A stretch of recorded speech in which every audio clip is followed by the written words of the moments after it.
کہانی انجوائے کے معزز سامعین، ہمارے چینل کو لائک کریں، کمنٹس کریں، سبسکرائب کریں۔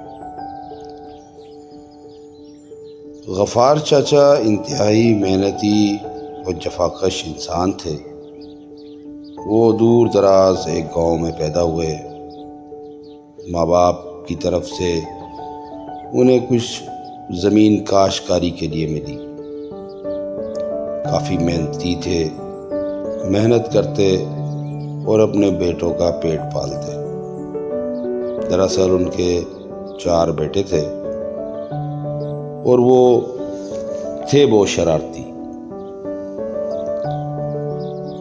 غفار بابا اکثر انہیں سمجھاتے کہ بیٹا، آپ لوگ شرارتیں کم کیا کرو اور کچھ ہنر سیکھو۔ غفار چاچا نے انہیں اسکول میں بھی داخل کیا تو وہ اسکول ہی نہ جاتے۔ کبھی سر درد کا بہانہ، کبھی پیٹ میں درد، غرض ان کے پاس لامحدود بہانے تھے۔ مگر غفار چچا کبھی اپنے بچوں کو زیادہ ڈانٹتے نہ تھے، بلکہ وہ انہیں بڑی حکمت اور دانائی اور دلیلوں سے معاشرے کو سمجھنا سکھاتے۔ مگر ان کے بچے تھے بہت شرارتی۔ وہ ایک کان سے سنتے، دوسرے کان سے نکال دیتے۔ یہی حال ان کا محلے میں بھی تھا۔ محلے میں غفار چاچا کی بہت عزت تھی، مگر کوئی بھی خاتون جب غفار چاچا کے بچوں کو کوئی کام کہتی تو وہ ٹول مول بہانے کر کے کھسک لیتے اور کام نہ کرتے۔ ان کی شکایتیں بھی اکثر گھر آتی۔ غفار چاچا اور ان کی بیگم بچوں کو ڈانٹ ٹپک کے لوگوں کی تسلی کراتے رہتے۔ تھوڑی سی زمین تھی، اسے وہ کاش کرتے اور جو فصل ہوتی اسے بازار میں بیچ کے سال بھر کا اپنے گزارے لائق راشن رکھتے۔ کوئی لمبی چوڑی زندگی نہ تھی، لگی بندی ان کی زندگی تھی، مگر وہ اپنے بچوں کی طرف سے فکر مند تھے کہ یہ بڑے ہو کر کیا کریں گے۔ وہ اکثر انہیں یہی سمجھاتے، بیٹا تم لوگ اگر آج محنت نہیں کرو گے تو جب بڑے ہو جاؤ گے تو تم سے کام نہیں ہوگا، تو تم کوشش کرو، محنت و مشقت کی۔ وہ اپنے باپ کے سامنے ارادہ تو کرتے، مگر کبھی کھیتوں میں نہ جاتے۔ غفار چاچا مجبوراً خود ہی کھیت باڑی کرتے۔ اب وقت گزرتا جا رہا تھا، وہ ضعیف ہوتے جا رہے تھے۔ بچے ان کے 4 جوان ہو گئے، مگر انہوں نے کبھی بھی اپنے باپ کا ہاتھ بٹانے، زمینوں کی طرف جانا گوارا نہ کیا۔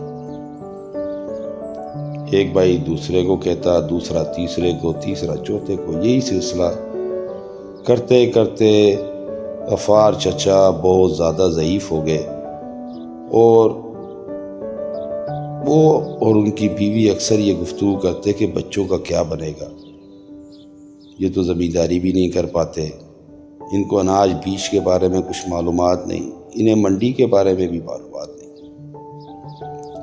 جس طرح ہر ماں باپ اپنی اولاد کے لیے اور ان کے مستقبل کے لیے پریشان ہوتا ہے، غفار چاچا بھی اسی طرح بیچارے پریشان رہتے۔ آخر عمر انہیں اس حصے میں لے آئی جہاں وہ بیمار رہنے لگے۔ کھیتوں میں بھی بہت مشکل جا پاتے۔ غفار چاچا کے ایک چھوٹے بھائی تھے، اکثر وہ ان کی ہیلپ کر دیتے، ان کی مدد کر دیتے، اور جو ان کا کھیت کا کام ہوتا وہ کر دیتے۔ غفار چاچا بہت بیمار رہنے لگ گئے اور انہیں یقین ہو چلا کہ اب میں زیادہ دیر زندہ نہیں رہوں گا۔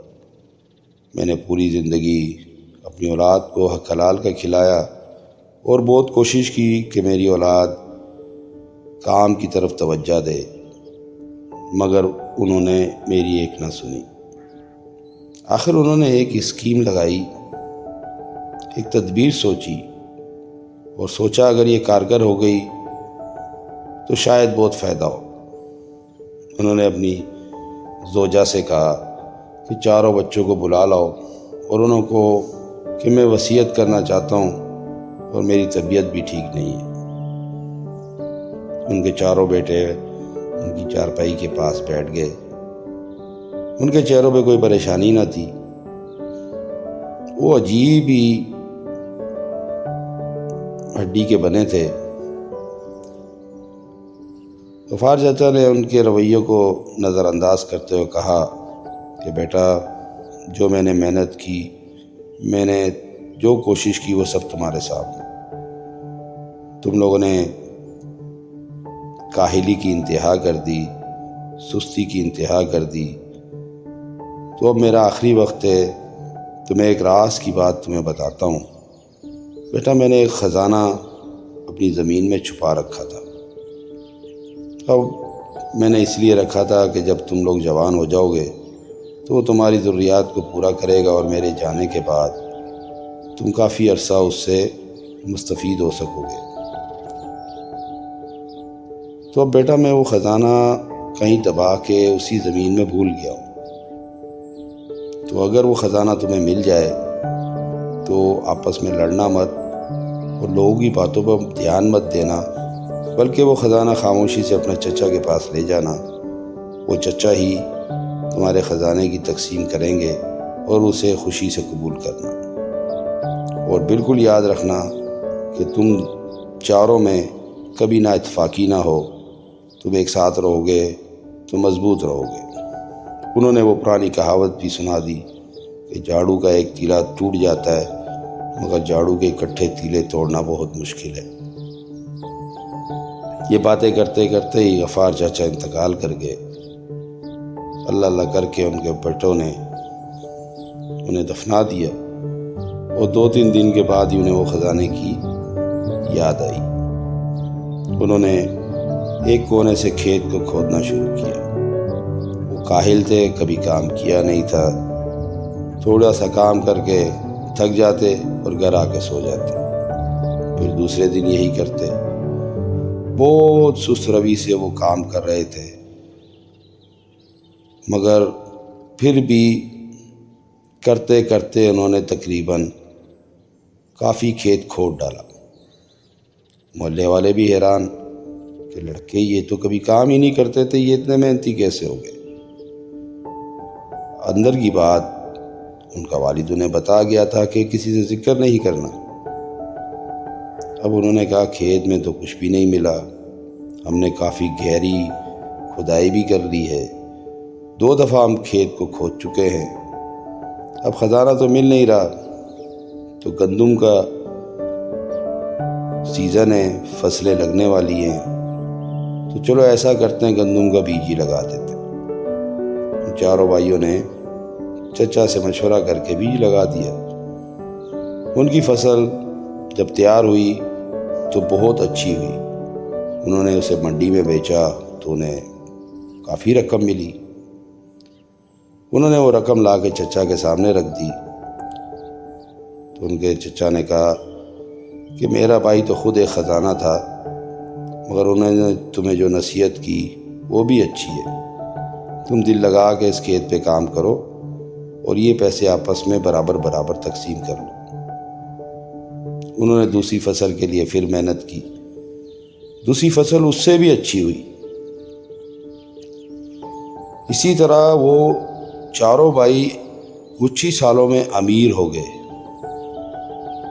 جب وہ امیر ہو گئے، انہیں ہر چیز کی سہولتیں میسر ہو گئی، تو تب انہیں احساس ہوا کہ ہمارے والد ہمیں کون سا خزانہ کہتے تھے، کہ محنت، لگن اور جستجو یہی اصل زندگی کا خزانہ ہے۔ انہوں نے یہ بات اپنے پلے باندھ لی اور دل لگا کر انہوں نے اپنے کھیت سے کئی کھیت بنائے، اور اس خزانے کو تو وہ بھول ہی گئے، مگر جو خزانہ غفار چچا انہیں دے گیا وہ آخری دم تک ان کے کام آیا۔ انہوں نے اس سے بے شمار نعمتیں استعمال کی اور لوگوں کی بھی بہت خدمت کی، اور لوگوں کے لیے اپنے والد کی مغفرت کے لیے صدقہ خیرات بہت زیادہ کیا۔ تو دوستو، انسان لگن محنت سے کچھ بھی کرے تو وہ حاصل ہو جاتا ہے۔ ہاتھ پہ ہاتھ رکھے بیٹھنے سے کچھ نہیں ملتا۔ تو دوستو، یہ آج کی کہانی آپ کو کیسی لگی؟ اچھی لگے تو لائک کریں، کمنٹس کریں، سبسکرائب کریں۔ شکریہ۔